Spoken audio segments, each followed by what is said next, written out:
ગઈકાલે ભાભર રોડિયાનગર ખાતે જૈન સાધ્વીજી સાથે છેડતીની ઘટના કરવાવાળા જે લોકો છે, અસામાજિક તત્વોને વહેલામાં વહેલા પોલીસ પકડે એવી હું પોલીસ તંત્ર પાસે અપેક્ષા રાખું છું। આ એક સાધ્વીજી કુદરતી હાદસે જતા હોય ને એ ટાઈમે બે જણા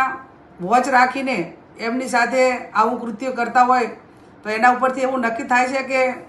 આ રાજ્યની અંદર કે આ વિસ્તારની અંદર ધર્મ પણ સુરક્ષિત નથી। પશ્ચિમ બંગાળની ઘટના બને,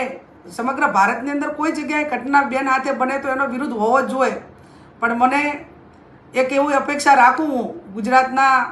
એક મહિલાઓ માટે સુરક્ષાની જેની જવાબદારી છે એ લોકો હોય, વિવિધ સંગઠનો હોય, તો આ સાધ્વીજી સાથે જે ઘટના બની છે એના સમર્થનમાં એમને ન્યાય મળે, વહેલામાં વહેલો અસામાજિક તત્વોને મોકલો।